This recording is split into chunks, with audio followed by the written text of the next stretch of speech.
The deep dive में स्वागत है। आज का हमारा विषय है एक यूपीएससी एस्पिरेंट के अध्ययन स्रोतों पर आधारित सफलता की मार्गदर्शिका। बिल्कुल। और इसका मुख्य उद्देश्य है कि हम 24 घंटों के सर्वोत्तम उपयोग का एक खाका तैयार करें। हाँ, जिसमें व्यावहारिक तकनीकों और दार्शनिक गहराई का एक बहुत ही अनूठा मिश्रण देखने को मिलता है। ठीक है, चलिए इसे विस्तार से समझते हैं। मेरा मतलब है, ये डीप डाइव केवल किताबी ज्ञान तक सीमित नहीं है। सही कहा, ये तो हर दिन को सफलता की सीढ़ी बनाने का एक पूरा विज्ञान है। तो अगर हम देखें तो सफलता की शुरुआत सुबह उठते ही हो जाती है ना? जैसे कि दिन की शुरुआत पिछले दिन की समीक्षा से होनी चाहिए। और साथ ही जो सबसे महत्वपूर्ण कार्य हैं, उनकी प्राथमिकता तय करने से। बिल्कुल। और प्राथमिकता तय करने पर मुझे एक एनोलॉजी याद आ रही है। गहन अध्ययन या जिसे हम डीप वर्क कहते हैं, वो असल में एक लेजर बीम की तरह है। Laser beam?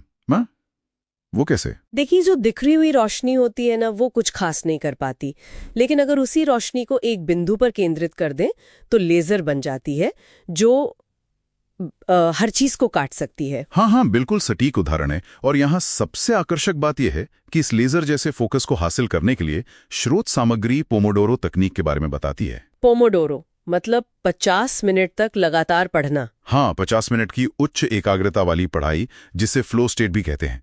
लेकिन उसके तुरंत बाद 10 मिनट का ब्रेक लेना भी उतना ही जरूरी है। 50 मिनट का फोकस तो ठीक है, लेकिन फोकस तो स्थापित हो गया। अब सवाल ये है कि इस गहन अध्ययन को याद कैसे रखा जाए और दिन भर की ऊर्जा कैसे बचाई जाए। इसी के लिए स्रोत में सक्रिय स्मरण या एक्टिव रिकॉल का मुद्दा उठाया गया है। एक्टिव रिकॉल मतलब किताब बंद करके बिना देखे जानकारी को याद करने की कोशिश करना। एकदम सही। जब हम खुद को जानकारी याद करने के लिए मजबूर करते हैं ना, तो वो सीधे हमारी दीर्घकालिक स्मृति यानी लॉन्ग टर्म मेमोरी में चली जाती है। अच्छा, तो ये सिर्फ पन्ने पलटने से ज्यादा असरदार है। बिल्कुल। लेकिन इस दिमागी मेहनत के लिए बहुत ऊर्जा चाहिए होती है, और वो ऊर्जा आती है डिजिटल डिटॉक्स से। डिजिटल डिटॉक्स मतलब फोन और इंटरनेट से? हाँ, मोबाइल और सोशल मीडिया से पूरी तरह दूरी बनाना, क्योंकि फोन का एक नोटिफिकेशन भी आपके उस 50 मिनट के फोकस को तोड़ सकता है। यहाँ बात सच में बहुत दिलचस्प हो जाती है। क्या हम सिर्फ जानकारी इकट्ठा करने की अंधी दौड़ के बजाय अपनी मानसिक शांति को चुन सकते हैं? यही तो सबसे बड़ा सवाल है। और दिन भर की इस सारी मेहनत को एक स्थायी आदत और मन की शांति में कैसे बदला जाए, इसके लिए रात की जवाबदेही या अकाउंटेबिलिटी बहुत जरूरी है। रात की जवाबदेही, इसका मतलब सोने से पहले खुद का आत्मविश्लेषण करना। हाँ, कि आज हमने क्या सही किया, कहाँ भटके, और साथ ही उत्तर लेखन और व्यायाम जैसे जो काम हैं, उन्हें साप्ताहिक नहीं बल्कि दैनिक आदत बनाना जरूरी है। निरंतरता ही असली कुंजी है। लेकिन रोज रोज यही रूटीन फॉलो करना, मेरा मतलब है, ये थोड़ा थकाऊ या मशीनी नहीं लगने लगता?